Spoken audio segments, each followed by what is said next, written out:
Welcome to a new kind of video that I'm going to be doing on my channel, which are quick summary recaps of Dream SMP streams, specifically lore streams. I'll first be going over what happened in said streams, and then I will be doing a small analysis of why the stream is important and what it means for the future of the SMP or for the future of this character. As always, please like, subscribe, and comment, and come check me out on Twitch. I promise, I am pretty entertaining. Alright, let's dive into Quackity's lore stream. A quick short little recap for anyone who doesn't know.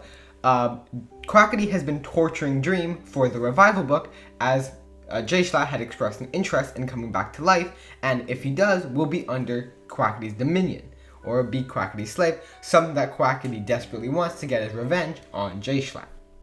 The stream is episode 2 of Last Nevadas, and is an absolutely cinematic masterpiece. It starts with a really well done expression of how Quackity has been visiting Dream every single day since he started going and torturing him. Chapter 1 of this story is set 72 hours before the first visit to Dream in prison, his previous lore stream, not counting the George lore one. At the beginning of this stream, he goes and meets up with Awesome Dude, who's been relaxing on an island grieving the loss of Tommy. Quackity then convinces Awesome Dude to go and kill Dream to punish Dream and to make sure that Dream will never kill anyone else again, never repeating the tragedy of Tommy.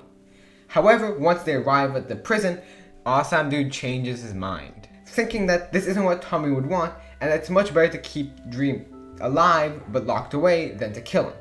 Quackity is quite upset at this, but still seems to try and console Awesome Dude over the fact that the death wasn't his fault and that he shouldn't be beating himself over it.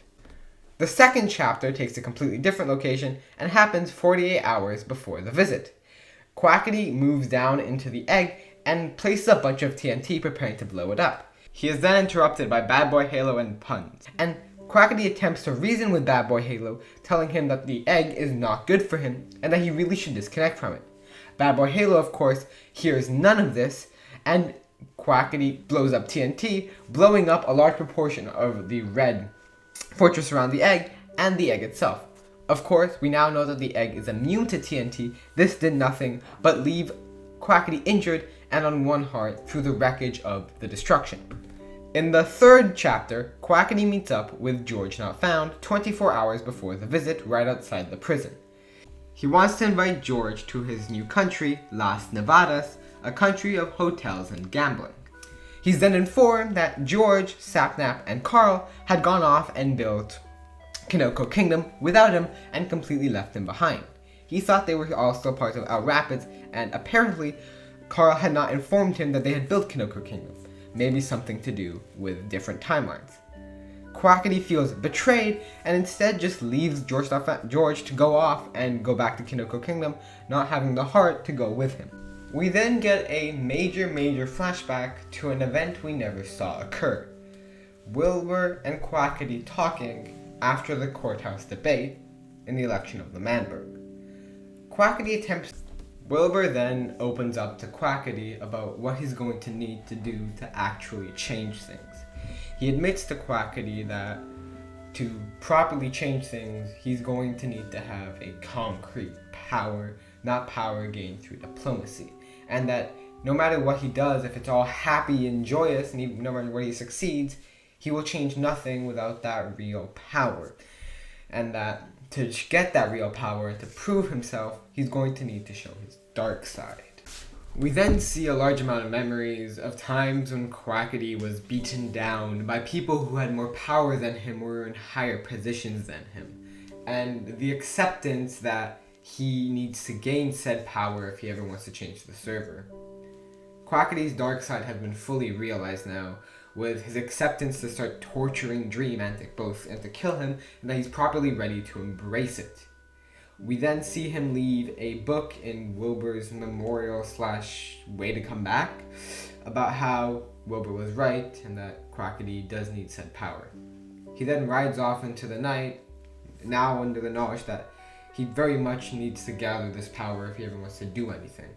And that's where we end the stream, before happily seeing Quackity very proud of what he's done and thanking everyone for watching. Now, what does this all mean for Quackity? Well, first of all, it gives us a bunch of new ideas for what he's going to do in the future, especially on how amazingly beautiful this stream was. It was an amazingly good hour-long movie. All of it was pre-recorded, but it means that Quackity is really going to go in this direction of the stream, which is something that I wholeheartedly love, and it's really nice to see something really new and interesting come out of the server. Anyways, first character. This shows a couple things. One, that Quackity was completely ready to kill Dream, and that he definitely isn't a pacifist. Quackity was never a pacifist, and now outright showing that he thinks Dream should be dead, and the only reason he's keeping Dream alive is for the revival book, as he has literally zero remorse for torturing him. When we go to the egg, we then see that one, Quackity is not immune to the effects of the egg, as he's trying to escape, he gets overwhelmed, not just by being faint, but also by starting to hear voices. We also see that Quackity is very much directly anti-egg, as he's trying to get Bad Boy Halo back, and really tries to fight to convince Bad Boy Halo that the egg is bad for him. Of course, this means nothing in the end. The third part, which is split in two, first of all with George, very much shows that Quackity feels betrayed and left behind as George, Sapnap, and Carl have moved on. I thought we still had a Rapids going. I made a whole plan with the Las Nevadas thing, and we see a completely lonely Quackity, all of his friends having gone on to do other things, and now being left behind, trying to find his own way in the world. The flashback to Wilbur is just a reminder to Quackity, or just kind of an example that he has been pushed down so much by everyone else on the server. While he keeps trying to do his ideals, he keeps being pushed down by people much stronger than him that he can't fight. He now realizes this and might have to find new ways to gather power to try and get what he wants. Maybe this be in the way of the revival book, J-Schlatt, or we see a mysterious Quackity riding on a skeletal horse into the distance with no idea what he's going to do. For the future, very much this means that we're going to see Quackity try and find power of some kind to combat the people who are stronger than him on the server. Techno, Dream, the Egg, even people like Tommy are maybe stronger than Quackity, and he feels like he needs some form of power to combat this.